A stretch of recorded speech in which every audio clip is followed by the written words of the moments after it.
programang ito ay rated SPG. Striktong patnubay at gabay ng magulang ang kailangan. Maaaring may masiselang tema, lengguwahe, karahasan, sexual, horror o droga na hindi angkop. Zoe! Ano rin?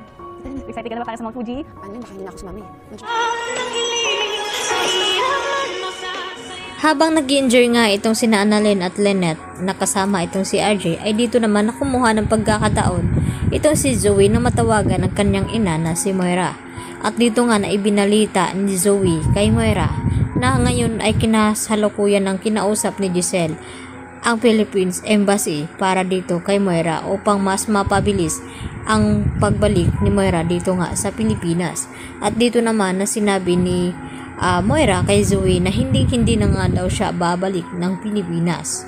At dito nga na sinabi ni Moira kay Zoe na kailangan daw nilang magkita upang isama niya ito si Zoe sa kanyang pag-alis ng Japan.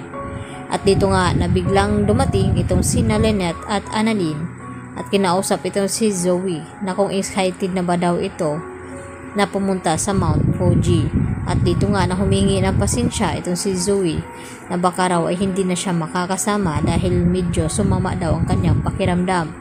At hindi naman naniniwala itong si Annalyn na yun ang dahilan ni Zoe.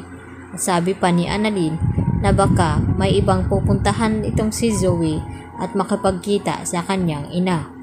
At sumagot itong si Zoe na hindi daw niya pipilitin maniwala itong si Annalyn at Lynette basta hindi daw siya makakasama na mamasyal sila dahil sa kanyang pakiramdam na masama nga daw. Pero may ibang plano pala itong si Zoe.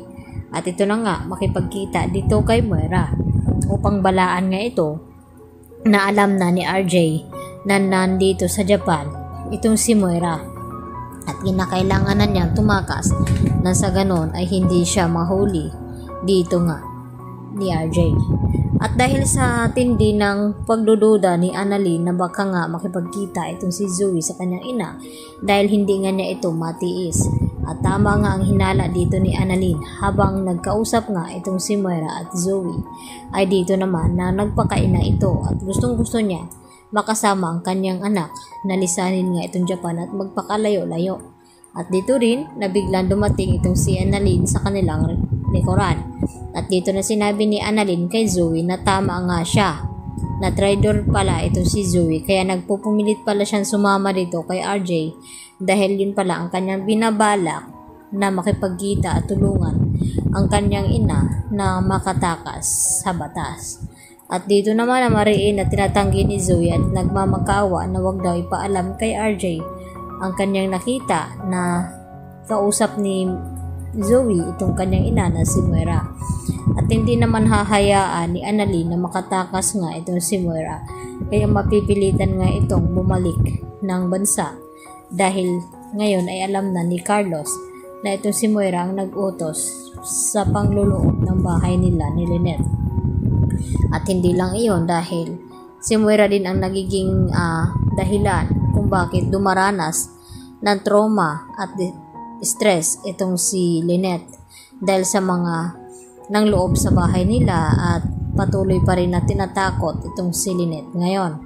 At malaki ring tulong ang pagbabakasyon nila dito sa Japan dahil pinayagan nga ni Carlos Benitez na makasama itong si Lynette dito sa kanyang anak na si Annalyn.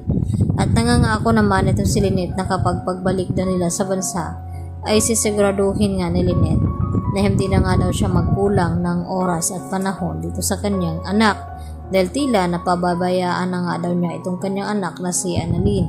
At iniintindi naman ito ni Annalyn dahil nga may asawa na itong si Lynette at ito na nga si Don Carlos. Kaya yan naman ang ating pagkatutukan kung kaya bang patawarin itong si Zoe dito ni RJ at Annalyn na ngayon nga ay nakipagtulungan siya kay Moira na makatakas at makaalis ng Japan.